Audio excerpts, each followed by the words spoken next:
Hello class, and thank you for watching. In this video, which is going to cover over questions on assignment number 2, we're going to discuss how to use function notation to do either evaluate a function or solve an equation. Let's begin by going over what function notation looks like. Now, the difference between an equation and function notation is just simply the notation that we use for the variable y. Like in an equation, we'll state that y equals that y equals 3x plus 5, for example. Okay, this is an equation. Function notation replaces the variable y with the notation of f of x. So this equation of 3x plus 5 will simply be 3x plus 5, and this value here of the way we read this is f of x. Okay, and it's interpreted as the value of the function at a specific value of x. Now, most common variable or the most common name for the function is f, and even though it is the most convenient function name and x often the most convenient independent variable, you can use any other letters that you want. For instance, f of x equals x squared minus 4x plus 7, f of t equals t squared minus 4t plus 7, or even g of s equals s squared minus 4s plus 7 are all the exact same function. In fact, the role of the independent variable is that of a placeholder, so consequently, you can think of this function as simply being f of some value equals, again, this value to the second power minus 4 times that value plus 7. So let's look at an example of this, of how we can use function notation to evaluate. So here we have that g of x equals to negative 9x plus 12, and we want to find g of 2. So this simply means, since x again is a placeholder, I'm going to use parentheses as my placeholder. G of 2 simply means I'm replacing the number 2 into my x. Now we're only going to simplify, again, we're simplifying an expression, so we only care about seeing what the total of this side right here that I've highlighted equals. So with some mental math, we end up with negative 18 plus 12, which ends up totaling to a total of negative 6. Now let's talk about how we can use Desmos to help us evaluate this. Now Desmos is a very powerful tool that we can define any equation as a function. So if I go to my tablet right here and I type in g of x and I equal it again to the expression of 9x, negative 9x plus 2, again 12. Just plus 12, right? I can evaluate my function. So obviously I get the graph right here on the left side of the screen right here, but I'm really focusing on this part right there, okay? Now, you'll notice that if I do this, because I defined again g of x as this equation, as this expression, that anytime I type in g and my parentheses and I replace again that x with a number, again hence 2, it evaluates it for me and it does the arithmetic for me, telling me again that my solution is going to be negative 6, which is exactly again the value that we determined right here when we did it by hand. So we can use again Desmos as essentially just a way of checking and verify that we've done again the math correctly. So let's try this example. Let h of x equal to x squared minus 10x plus 9, and we want to find h of negative 2, which means we're going to replace our x with negative 2. Now, because I'm replacing the x with a negative 2, I have to verify that I actually put parentheses in all of those place values. More importantly, in this one right here, because I don't want to write in negative 2 to the second power. That's not the same thing as negative 2 to the second power. This guarantees me that negative 2 will be raised to the second power multiplying two negatives compared to multiplying a positive 2 to the second power and then multiplying a negative sign to that answer. So there's a key difference between that and that. And I want to do this. So now negative 2 to the second power, that is equals to 4. This is equal to 20, and plus 9, that's going to give us a total of 33. So there is your value. So here again written in the equation just to double check that I didn't make any careless mistakes. I have h of x again as x squared minus 10x plus 9, and I'm going to use Desmos to evaluate and verify that I do in fact end up with 33, and I do. So h of negative 2 does equal to 33. Let's now talk about how to determine now how to solve an equation. Well, if we're given, instead of finding and inputting a value into x, we're also going to be asked again to find the value of x and then make the function equal to something, like in this example here. Here I'm defining again f of x as x squared minus 25. And what the question is now, what are the values, or what is the values of x for which f of x equals to 24? So this is going to be the opposite. This does not define us to plug in the number in right there. It's to find out what x we plug in to get that value. So it's creating an equation. So I'm going to replace f of x with the number 24.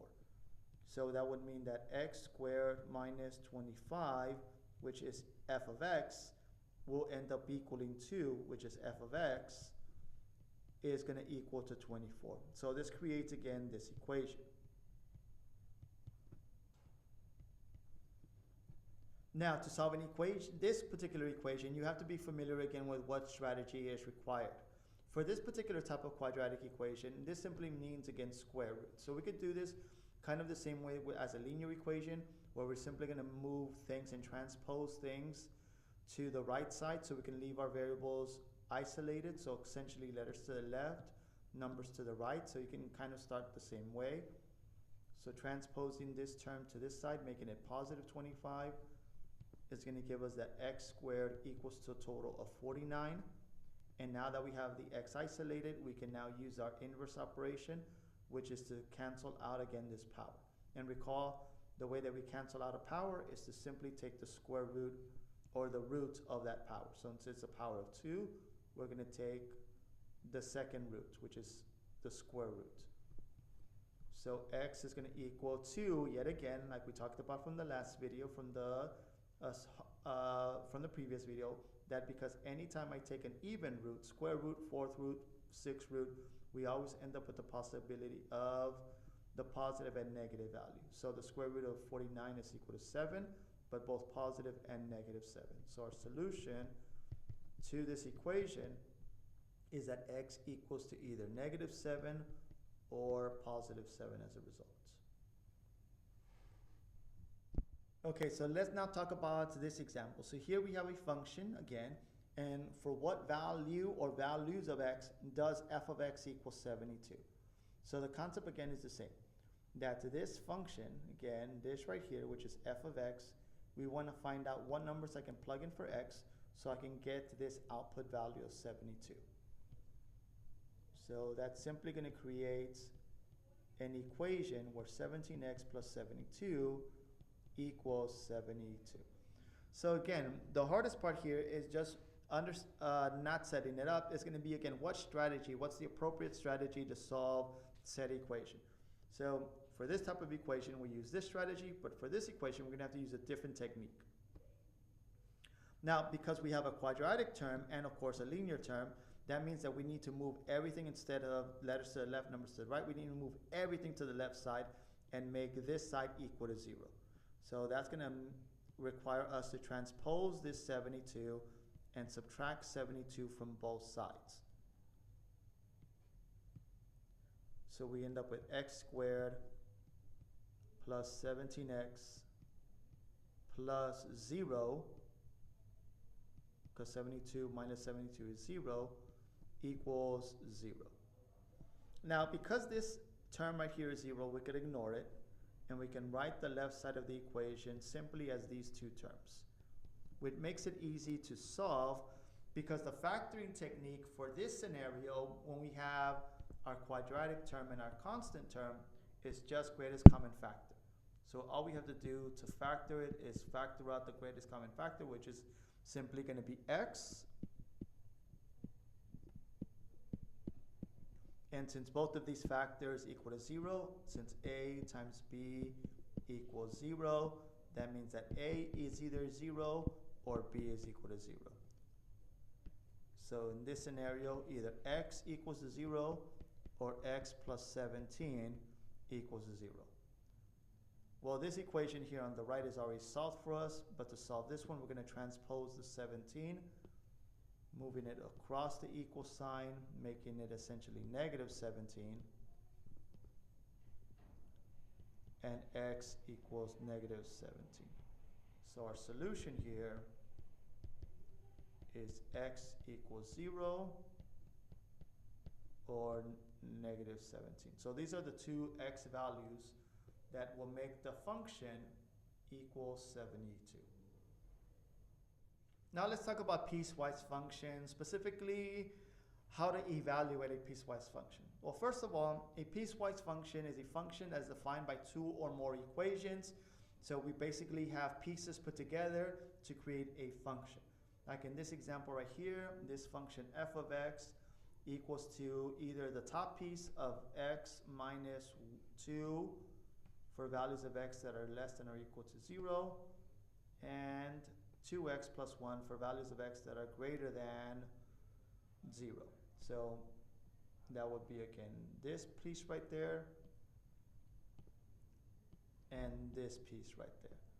So what this is telling us is that we either can use, let me write this up here, x minus 2, that we can substitute in values into this x, into the x minus 2, if the value we're going to plug in, if the x that we're using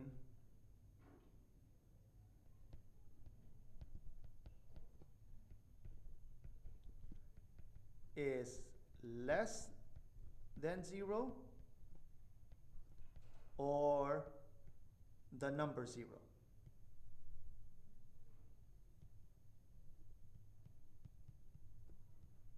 Okay, so we can only plug in numbers here if the number we're going to use, like again, like this states, is a number less than 0 or the actual number 0 itself.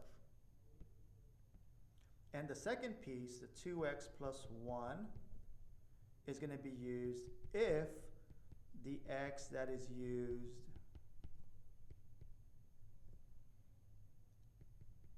is greater than 0.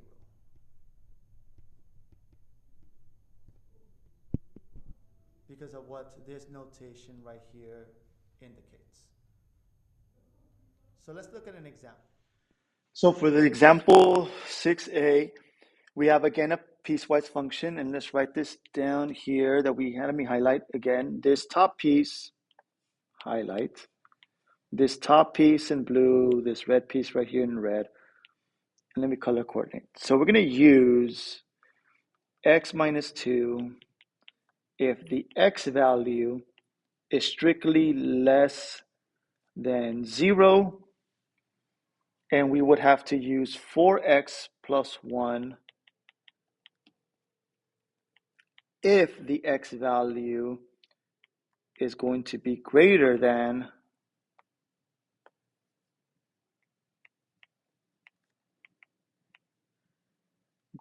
0 or the number 0 itself, okay? So for the first one, to evaluate, again, f of negative 2, I have to first look at where it falls. Is that number less than 0, or is that number going to be greater than or equal to 0? Well, since negative 2 is less than 0, that means it's going to be into this equation right there. So I'm going to replace, again, the number negative 2 into this piece there. So I can have f of negative 2 to equal to negative 2 minus 2, which simplifies to negative 4. Now to evaluate f of 0, again, I do the exact same thing. I have to look at whether that 0 is less than 0, which is not. It's not equal to 0 either, but in this one, because of the equal sign, we could also use it when it equals to 0. So because 0 is 0, we'll plug in that 0 into this x of this equation, of this piece right there. So f of 0 will equal to 4 times 0 plus 1, which is going to be a total of 1. The one thing you do not want to do is plug it into both pieces. You're not going to get two different answers for this function, because remember, then it won't be a function. F of negative 2 is not going to give you the value of negative 4, and -7 if I also plug it into the second one, okay? You only can plug it into one of the two pieces because, again, it is a function. -2 can only be paired up with -4 and only -4. It cannot be paired up with -4 and also -7. And the same thing with 0. 0 cannot be paired up with 1. And then you plug it up here and say that when you plug in 0, you also get the answer of -2. That cannot be true because, again, this is a function, so the x's cannot repeat. So make sure you avoid that. Now, you can use Desmos before I move on to the next one. Remember, you can also use Desmos to do the evaluation and plug it in. You just have to make sure that you define your pieces again accurately. So as you see right here, I have f of x equaling only to one of the pieces, specifically x minus 2. So I can now evaluate f at 0, and I see again that at -2, and I see that the y value is -4, okay? I cannot define it at 0 because it doesn't work. Now, there is a shortcut that you can use again to make a piecewise function in order to determine again what the value of the piecewise function is. And I'll show you right now in a second. Now, very pay close attention to what I'm going to do. Okay, so what I'm going to do here is that I'm going to create a piecewise function on this. Now, I can't do it on one entry line, and I have to do the two pieces in its own separate entry line. Now, I'm not going to use f of x. I'm going to use instead of t for top, t of x. And that's going to equal to the top piece, which again, let me go back to the notes, is going to be the x minus 2, which only exists for values of x less than 0.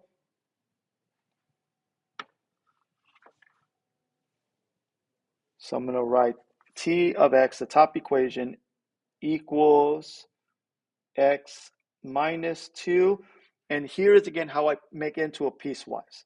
I'm going to use these squiggly braces, and inside those squiggly brackets, I'm going to write in the domain, which is, in this scenario, x is less than, strictly less than, the number 0. And you'll notice that on the right, the graph again has stopped at 0. You'll notice that at 0, the graph doesn't exist anymore, it only exists to the left of the graph, as you see right there. When I remove this, let me remove it, it draws the entire thing. But then when I restrict the domain, it only draws, again, the graph up to 0. Now I'm going to use and type in the second piece. I'm going to use S. And again, you can use whatever you want, whatever you're comfortable with. But I'm going to use this top. And you know what? Instead of S, I'm going to use B for bottom. Okay? Instead of, no, you know, whatever. Okay? B of X. And I'm going to now type in the bottom piece of this piecewise function, which was 4x plus 1. Again, I'm going to restrict the domain by using these type of parentheses, these squiggly parentheses, and have this function exist only for values of x greater than or equal to 0. So I can kind of cheat and use Desmos in order to evaluate these piecewise functions as well. So let's say again that I wasn't too clear and I'm still not comfortable and don't completely understand when I need to use the top piece, what numbers I can plug into the top piece, and what numbers I can plug into the bottom piece. If I do this with Desmos and I try to evaluate the wrong piece, then it won't give me a value, and it's only going to define and give me an output for one of the two pieces. For example, let's evaluate f of -2. So if the top piece works, when I evaluate t, the top piece, at -2, it should tell me a value. It does. It tells me that my answer is going to be -4. But when I try to plug in that -2 into the bottom piece and evaluate b of -2, because of this domain restriction, it doesn't define it for me, and it doesn't give me an answer because, again, I'm not supposed to be plugging in the -2 into that bottom piece. So you see, I can use Desmos to kind of cheat, if you want to call it that, but kind of do the work for me in those scenarios where I'm not too clear and I'm not too sure on where I'm supposed to plug in, again, this number. So you can always relate to that and do that whenever you're stuck and not too sure, okay, am I supposed to plug in -2 into this x up there, or am I supposed to plug it into the bottom? And like I mentioned earlier, definitely do not plug them into both of them because they will give you a number, but only one of them is going to be correct. So let's do this last example on this page. Here we have f of x equals to -3x minus 2, and we're going to use that piece in blue. Let me highlight it in blue. When the number we're plugging in is going to be less than -1 or equal to the number -1 or the number -1. And we'll plug in a number into the x plus 2 only if we're using numbers greater than -1. So let's look at what we have here. We want to use yet again 2 and -1. So 2, well, because 2 is greater than -1, we're going to use the bottom piece. So f of 2, let me just do it in black. F of 2 will equal to 2 plus 2, which is the answer of 4.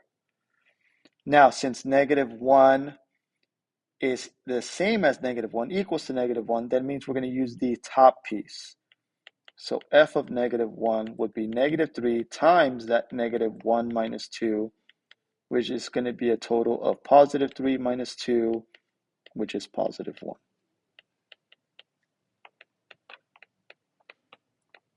And there you have your values, the values of this piecewise function at those two numbers.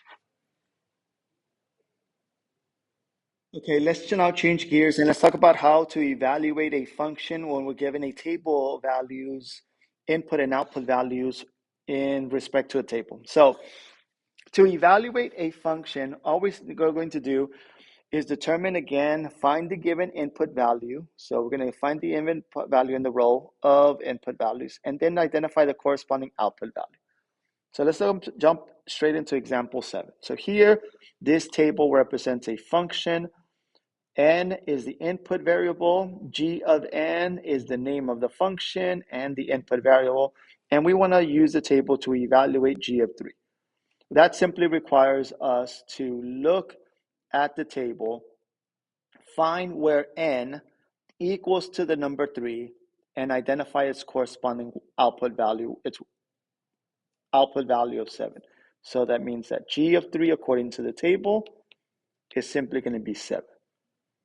And the same thing with g of 5. G of 5, identify the end value of 5, and its corresponding output value is 8, means that g of 5 equals 8. So if I want to do this again, if I want to do this with solving equations, it's just the opposite scenario. So find the solution to the equation where g of n equals to 6. So we need to find the end values that make the function equal to 6. So from a table, that's just in the opposite order. That we're going to look at g of n, see when we get the number 6, which is here and here, and identify its corresponding input value, which are the numbers 2 and 4. So according to this table, n would have to be 2 or the number 4 for g of n to equal 6. So there's your solution. Let's use the table now to solve the equation and find the values of n that make g of n equal 10. So the same strategy as before. We go to g of n, see when it equals to 10. It equals to 10 when n is 0, and it also equals to 10 when n is 6. So your solution to this equation is 0 and 6. And the last part for today is evaluating a function using a graph. So to evaluate a function using a graph also requires the same concept of corresponding output values for a given input value, only in the case that you're looking for those values from a graph. So you could just simply translate the graph and make a table of values that corresponds to the points that make up the graph using, again, nice, pretty points. Then you're able to identify, again, the value of the function and also use it to solve equations. So for example, here I will begin, let me just do it from left to right. If I find pretty points from the top to the bottom, like that point right there has a coordinate of 2, 9. This point right here in red has a coordinate of -1, 4. This point here in green has a coordinate of 0 and 1. And this point right there, that coordinate is 1, 0. This brown point has a coordinate of 2, 1. This gray point here has a coordinate of 3, 4. And then this yellow-orange point has a coordinate of 4, 9. So I can just use those points there, or if it's better, if I just make myself a table of values from left to right, -2, 9, -1, 4, 0, 1, 1, 0, 2, 1, 3, 4, and 4, 9. I can again use the same technique as from the previous page. Or just simply look at the picture again and do the exact same. The concept again is the same. So to evaluate f of 2, I look at where x is 2 from the table and my output value is 1. If I look at the graph, I see that that's point right there. When x is 2, the y value is 1. So I'm just looking again for that point of intersection along to the x-axis and the y-axis. So 2 is here. Again, that point is there where the y value is 1. So there is f of 2. So the value of f of 2 is 1. F of 0, well, when x is equal to 0, the y value is 1 from the table, which again I got from there. So there's your answer. F of 0 equals 1. Then, of course, we can do the same thing to solve an equation. If I want to solve the equation and find where f of x equals to 4, I look at the y value, look for where the y value is equal to 4, and then look at what the corresponding x values are. So right here, I see that the y values are -1, and that the y values are 4 when x equals -1 and +3. So that's the solution to equation. And what's the values of x that make f of x equal to 9? Well, according to the table, which again I got from the graph, is -2 and +4. Y is 9 at these two x values, so -2 and +4.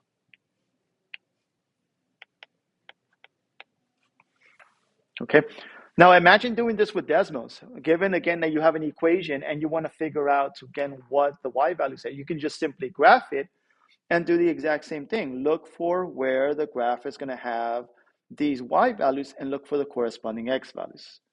So let's do an example of that. So let's go back to this example here. Let's consider again this example where f of x equals again to this quadratic x squared plus 17x plus 72. And let's say I don't want to go through this hassle of trying to solve this equation again by hand. Well, with the power of graphs and with the power of Desmos, I can graph this function, which I've already done right here. Let me bring it up. F of x equals again to x squared plus 17x plus 72. Now, the idea is that I'm looking again for the x values that are going to make this function 72. So I can play around at a table and play around with different values until I find again an x value that makes this 72, which automatically I find one according to the table that's 0. So when the y value is 72, the x value has to be 0. So that's one solution. Another convenient way that we can use Desmos to help us out when, again, solving equations with graphs is that if I write in the value that I want this graph to equal to as a y coordinate, because that's what essentially we want here. Remember that f of x is just a fancy way of writing the variable y. So if I write this as y equals 72, or I can even do f of x and equal it to 72. That's going to draw a horizontal line, and when I zoom out and find again that the intersection of that horizontal line, there it is, with my graph, I see that the two x values are both -17 and 0, which again corresponds to the values that we figured out when we solved it by hand. So with the power of Desmos, we can use again this idea, this concept that we're simply looking for the corresponding x values given the y values to solve even equations if we're not given a graph, because again, we have Desmos in order to graph things for us. So very, very neat, very, very cool of the use of Desmos in, again, today's lesson. Now, this concludes, again, our notes for this lesson. I appreciate you watching. I hope this was helpful. But if you do have any questions, please do not hesitate to email me or send me a message on Parent Square. And like always, I hope you have a great day. Goodbye.